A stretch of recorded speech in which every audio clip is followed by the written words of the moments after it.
দেখতে পাচ্ছেন বাইরের দৃশ্য একেবারে মানে বিচ্ছিরি দুর্দশা অবস্থা পরিণত হয়েছে। প্রশাসন নাকি এখনো এসে পৌঁছায়নি এই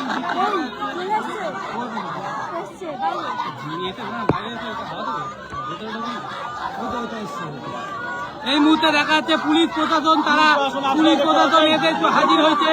এই মুহূর্তে দেখা যাচ্ছে পুলিশ এসে উপস্থিত, যেখানে বিশাল কেন্দ্রীয় বাহিনীকে নিয়ে রাজ্য পুলিশ থানার পুলিশ এই মুহূর্তে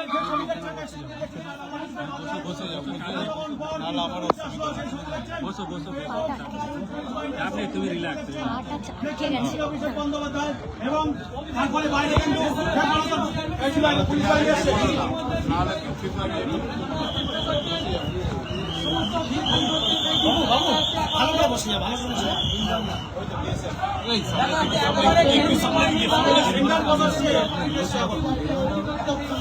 ওদেরকে বলো বাইরে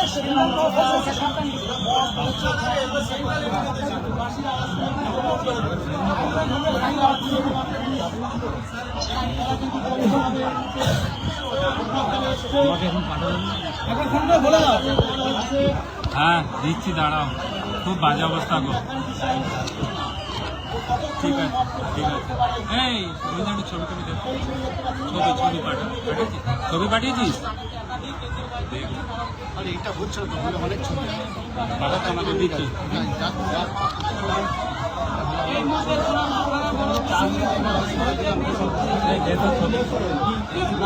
এই বাইক ফাইট যা আছে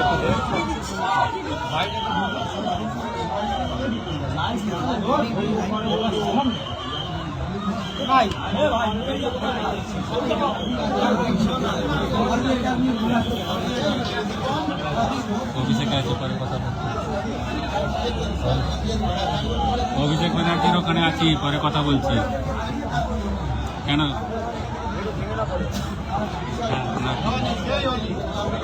আর্থিক অবস্থা খুব খারাপ, আর্থিক অবস্থা খুব খারাপ।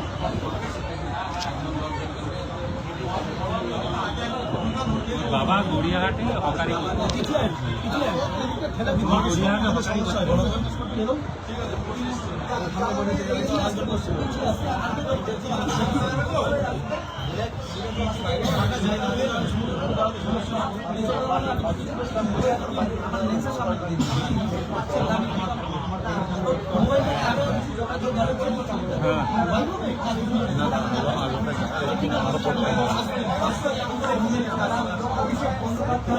আমি টিভি বাড়িয়ে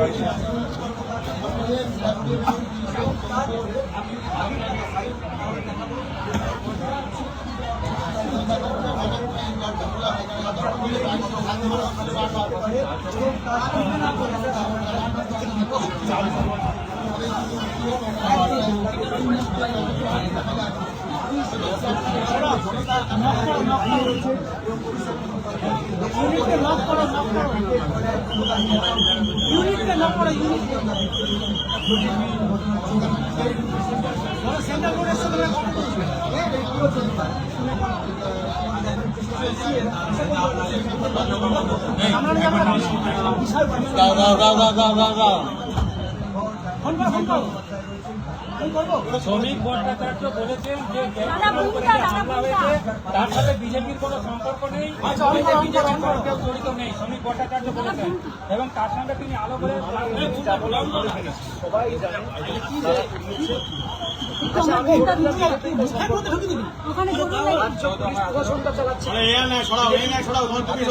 পুলিশকে বলার পরেও যখন আমরা বলেছি যে আমাদের কাছে ইনফরমেশন রয়েছে এখানে ব্যাংকুয়েট হলে বাইরে থেকে লোক দিয়ে এসে ঢুকিয়ে রাখা হয়েছে, ব্যবস্থা কেন নেই? সরকার দল বা সরকার এভাবে দায় এড়াতে পারে না।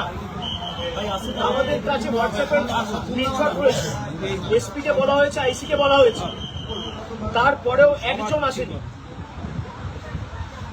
মুখে বললে হলো? যারা করেছে তাদের বিরুদ্ধে ব্যবস্থা নিন।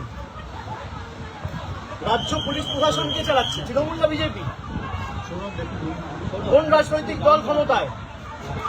যে রাজনৈতিক দল ক্ষমতায় সেই রাজনৈতিক দলের প্রদেশের সভাপতির নাম শ্রমিক ভট্টাচার্য। সেই ভারতীয় জনতা পার্টি পশ্চিমবঙ্গ সরকার পরিচালনা করছে, রাজ্যের পুলিশ পরিচালনা করছে। মুখ্যমন্ত্রী বিজেপির, পুলিশ মন্ত্রী বিজেপির। জেলা পুলিশ, রাজ্য পুলিশ কার নিয়ন্ত্রণে? সেখানে ইন্টিমেশন পাঠানোর পরেও, পুলিশকে মেসেজ করার পরেও, ফোন করার পরেও ফোন ধরেনি, হোয়াটসঅ্যাপে মেসেজ পাঠানো হয়েছে, কোনো রিপ্লাই করেনি। সকাল 11টা থেকে এখানে একটা ব্যাংকুয়েট হলে লোকজন বাইরে থেকে বহিরাগতদের নিয়ে এসে ঢুকিয়ে রাখা হয়েছিল যে অভিষেক বন্দ্যোপাধ্যায় নামবে আর আক্রমণ শুরু করবে। আপনারা তো এখানে ছিলেন আমি আসার আগে, অনেকে আপনারাই তো আমায় খবর দিচ্ছিলেন যে আপনি নামলেই এর আক্রমণ করবে। আমাদের কিছু সহকর্মীরা ছিল, তারা বুদ্ধি খাটিয়ে এক দুটো হেলমেট রেখেছিল। আমার মাথা দুটুকরো হয়ে যেত আজকে, যেভাবে এরা ইট, পাটকেল, ঢিল, আমার পোশাকের অবস্থা দেখুন। এই বিজেপির গণতন্ত্রের নমুনা। মহিলাদের চুল ধরে টানছে, জামা ছিঁড়ে দিচ্ছে। আমার সাথে আমার সহকর্মী যারা এসছে, 2-3 জন মহিলা, তাদেরকে লাথি মেরে রাস্তায় ফেলে দেওয়া হচ্ছে। তাহলে কৃষ্টি সংস্কৃতি এটা? আমাদের দলের একজন আমার সহকর্মী দীর্ঘদিনের, সে মারা গেছে, তার পরিবারের সাথে আমি দেখা করতে আসতে পারি না? আমি এখানে কি করতে এসেছি যে আমাকে এরকম ভাবে আটকানো হবে? এলাকার কোনো মানুষ আমায় আটকেছে? মানুষ দুধারে দাঁড়িয়ে আশীর্বাদ করছে, সৌজন্য বিনিময় করছে, হাত নাড়ছে। আর বহিরাগত বিজেপির গুন্ডারা ইট পাটকেল ছুটছে। আমি তো দেখিয়েছি আপনাকে, আমার চোখে 7 বার অস্ত্রোপচার হয়েছে। 10 বছর আগে রোড অ্যাক্সিডেন্ট হয়েছিল। ইট পাটকেল ছুড়েছে আমার ডান চোখ, বাঁ চোখ দুদিকেই। চশমার অবস্থা দেখুন, জামার অবস্থা দেখুন, গেঞ্জির অবস্থা দেখুন, পেটে, মুখে, বুকে, গালে, কপালে, যেখানে পেরেছে। কেউ ঘুষি মেরেছে, ইট পাটকেল মেরেছে। তো বিজেপি যদি এর সাথে জড়িত না থাকে, বিজেপি ব্যবস্থা নিচ্ছে না কেন? রাজ্য পুলিশ প্রশাসন তো বিজেপি।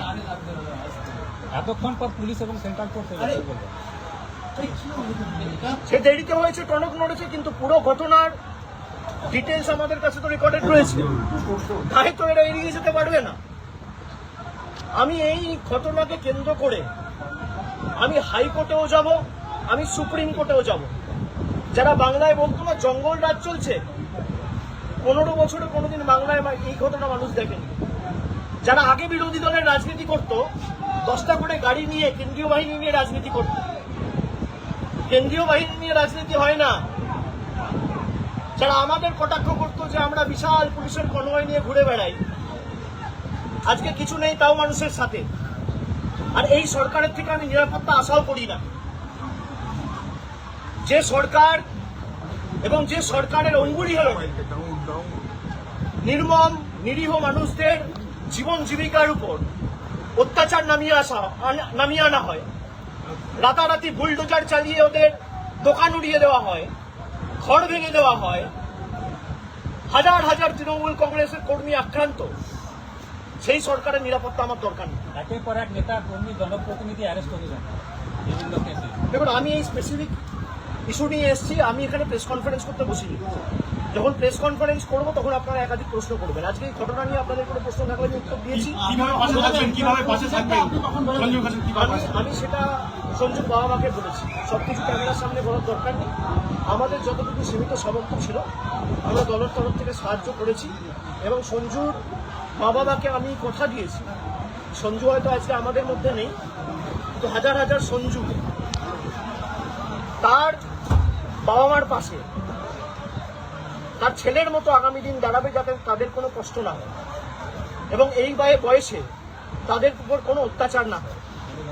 আমরা আমাদের সামর্থ্য, সীমাবদ্ধ ক্ষমতা অনুযায়ী যতটুকু আর্থিক সাহায্য সহায়তা করার করেছি এবং আগামী দিনও করব। এখানে সঞ্জুর দিদি আছে, তার সাথে আমার কথা হয়েছে। আমি অনুরোধ করেছি যে তাদেরকে এখান থেকে সরিয়ে তার দিদির কাছে তার